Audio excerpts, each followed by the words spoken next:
So in the world of Pokemon, there are some cute ones, some not so cute ones, and some downright disgusting ones. And if you've watched any of my videos on top 10 trends, you would also know that there are some downright murderous, monstrous, evil Pokemon. But did you know that some of these Pokemons are actually twins of other Pokemon? Between clones, imposters, and even shadows, there are a lot of Pokemon out there that are basically just evil copies of other cute and awesome Pokemon. And to be completely honest, when you start to realize this, it kind of freaks you out a little bit. So in this video, guys, we're going to be looking today at 10 Pokemon that you didn't know have evil twins. Coming in at our number 10 spot, guys, this is going to be Gorebyss and Huntail.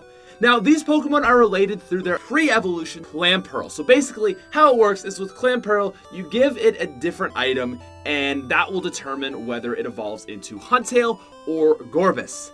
Now, as far as the evil side goes, I know what you're thinking. Okay, if I were to put these two Pokemon up on screen right now, you would probably say, oh yeah, Huntail is like the evil version of Gorebyss. It's just like a very creepy, toothy, kind of scary looking Pokemon. Gorebyss is actually like the evil twin of Huntail. So let's just look at what the Pokedex says about this Pokemon. It says, although Gorebyss is the very picture of elegance and beauty while swimming, it is also cruel. When it spots prey, this Pokemon inserts its thin mouth into the prey's body and drains the prey of its body fluids. For something so beautiful, it's just very surprising that it is listed as being a cruel Pokemon. Not just eating other animals for food, but the fact that it is cruel. Gorebyss is like that attractive girl that is just the most awful human being you've ever met in your life. Moving down to our number 9 spot, we've got Genesect and Kabutops. Now, this is a very, very interesting theory that I've actually seen put out there, that basically what the Pokemon Genesect is an updated Kabutops. So if you look at the description for Kabutops, it'll say like over 300 million years ago, it was one of the most ferocious predators. It's a fossil Pokemon. It doesn't exist anymore unless you resurrect it. Now, if you look at the Pokemon description for Genesect, it will say over 300 million years ago, it was feared as the strongest of hunters. You see a correlation here?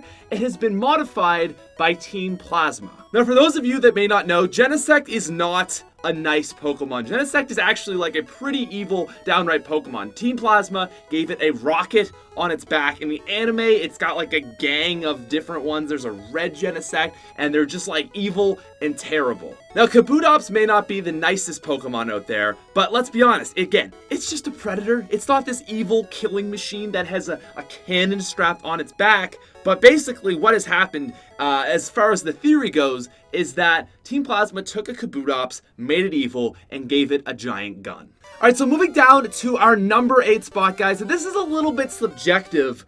It's going to be Growlithe and Houndour. Now, this is something that I've always personally felt when I used to play back in the day, and there's no actual confirmation about this, but just hear me out, okay? What has been confirmed is that Growlithe and Arcanine almost were going to be legendary Pokemon. Arcanine was going to be this mythological beast, this huge dog, and he ended up just being a normal Pokemon. He's still awesome, but, that's a thing.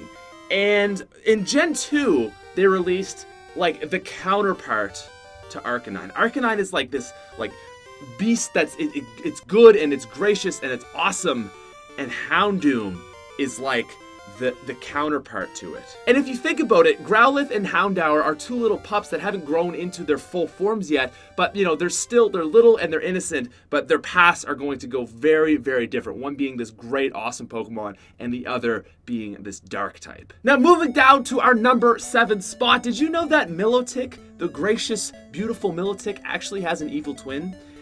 It's Gyarados. So this is another really interesting fan theory, but if you think about this, just picture this.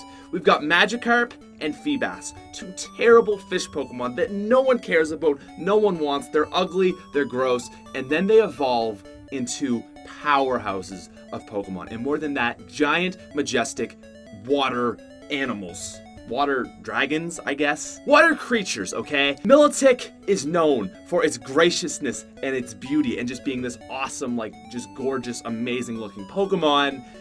And then you have Gyarados. Brutally vicious and enormously destructive. known for totally destroying cities in ancient times, rarely seen in the wild, huge and vicious. It is capable of destroying entire cities in a rage. But my favorite description of all of Gyarados is from Pokemon Stadium. Extremely vicious and horribly brutal, has enough destructive power to totally annihilate even a major city.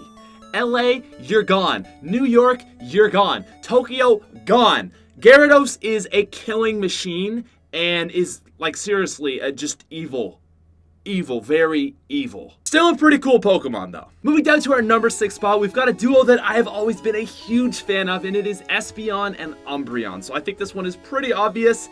Espeon being the good Pokemon in this side, Umbreon surprisingly being quite dark. Now these Pokemon evolved from the Eevee family, Espeon evolving in the day from happiness and Umbreon evolving in the night. It says that Espeon is extremely loyal to any trainer it considers worthy, and it is said that this Pokemon develops its precognitive powers to protect its trainer from harm. Seems like a good pal to have on your team. And then we have Umbreon. When darkness falls, the rings on the body begin to glow, striking fear in the hearts of anyone nearby. Okay then.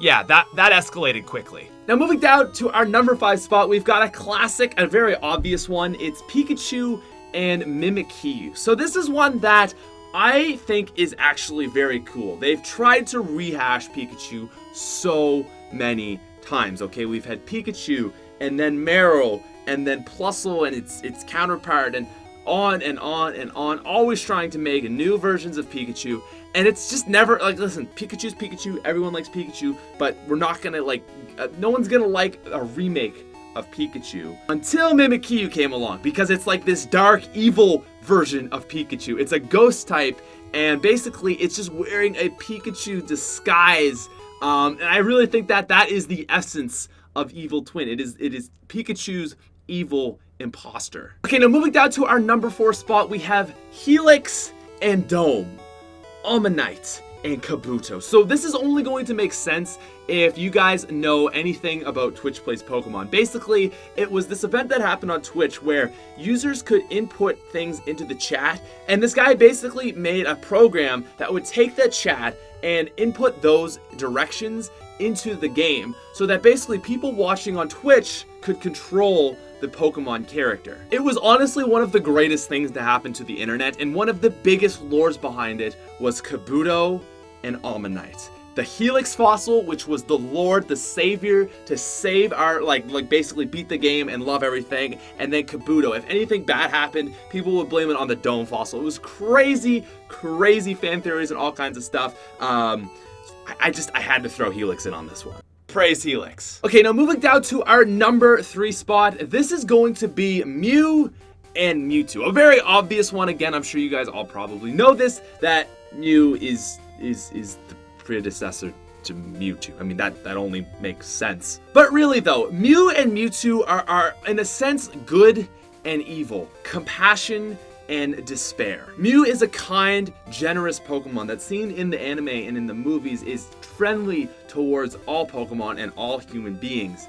And what Mewtwo represents is, I think, human greed. They tried to take Mew's DNA and make it better, make it into something more powerful, and it ended up being, in a sense, a monstrosity, because Mewtwo was born with no compassion for other living things. So he doesn't care about humans, he doesn't even really care about Pokemon. All he wants is basically like to dominate the world. And I know this one is a little bit of a cliche, but I just think it's such a good example of Mew being this great Pokemon and having this really dark side to it. Now moving down to our number 2 spot, this one is again awesome.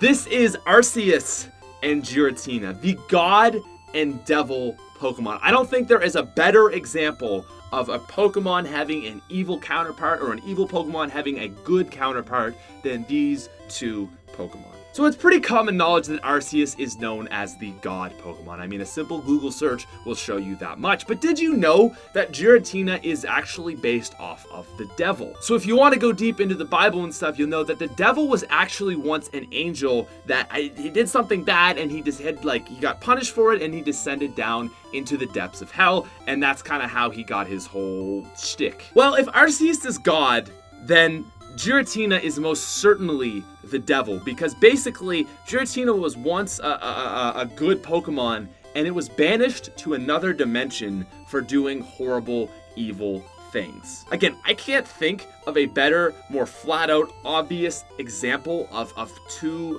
Pokemon, one being good and one being evil, with just such a crazy connection as these two. Except for our number one spot. This is going to be Clefairy and Gengar. Two Pokemon that on the surface have very little in common, yet actually resemble each other quite distinctly. So let's just look at these two Pokemon for a second, okay? Clefairy and Gengar. They have the same hands, they have the same ears, they have the same spikes coming out, they have the same hair, the exact same body types. So, okay, they look very similar.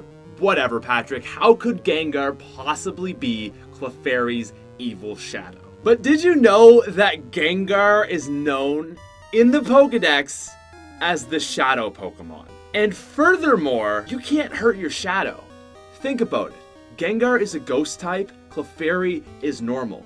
Clefairy knows Gengar's always following it, and Gengar is following Clefairy, but neither of them can do anything about it because they can't affect each other. One's normal, the other is ghost.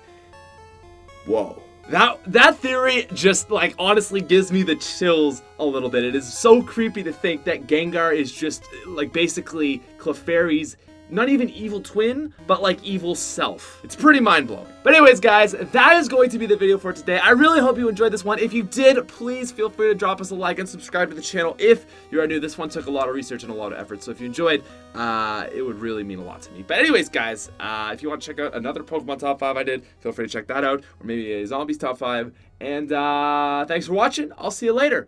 Peace out, you freaking nerds.